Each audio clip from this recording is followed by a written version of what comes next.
berkarya dan berkontemplasi.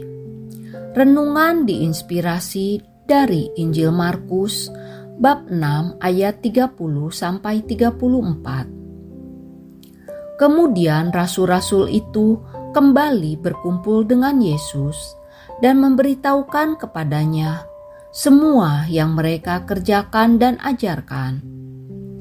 Lalu ia berkata kepada mereka, "Marilah ke tempat yang sunyi, supaya kita sendirian dan beristirahatlah seketika.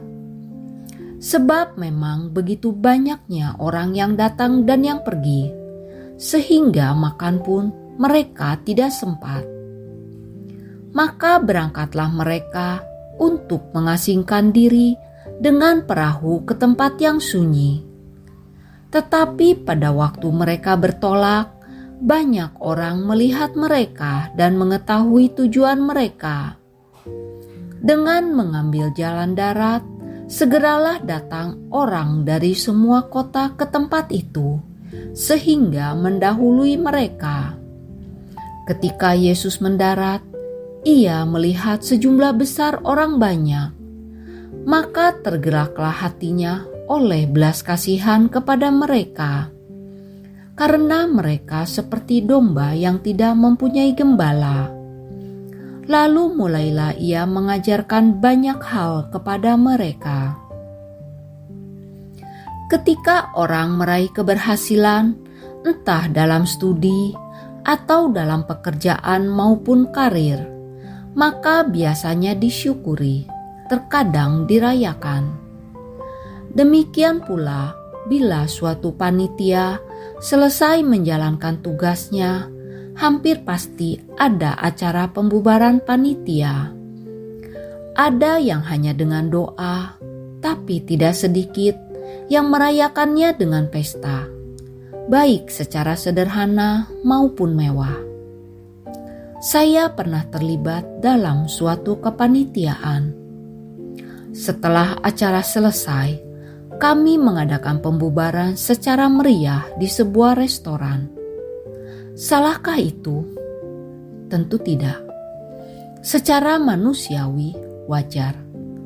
Apalagi bila hal itu sudah menjadi tradisi setempat. Namun hari ini Yesus menunjukkan hal yang berbeda. Bagaimana mensyukuri dan merayakan sebuah keberhasilan dalam pelayanan. Injil Markus mencatat bahwa sepulang dari pelayanan, para murid berkumpul bersama Yesus. Dan dengan penuh semangat, mereka menceritakan apa yang telah mereka perbuat dan ajarkan. Sebagai manusia, mereka pun tentunya berharap dapat merayakan dan mensyukuri keberhasilan mereka. Mungkin dengan makan dan minum anggur sepuasnya. Tetapi Yesus malah menyuruh mereka untuk mencari tempat yang sunyi, untuk menyepi dan beristirahat, bukan dengan berpesta. Mengapa Yesus mengajak ke tempat yang sunyi?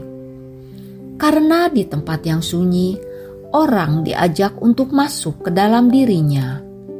Keheningan memungkinkan kita melihat lebih jernih apakah setiap aktivitas yang telah dilakukan berkenan kepada Allah dan berjalan sesuai dengan capaian nilai yang diharapkan. Heningkah hati kita? Atau apakah hati ini terlalu sering bergemuruh dengan keinginan dan nafsu keserakahan? Apakah ada rasa amarah, dendam, ataupun iri hati atas pencapaian orang lain? Bila ya, berarti hati ini sesak, penuh dengan hiruk-pikuk hal-hal yang negatif.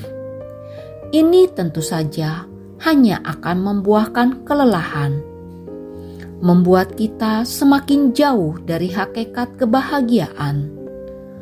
Untuk menghindari hal tersebut, maka telinga perlu dijauhkan dari segala keramaian duniawi.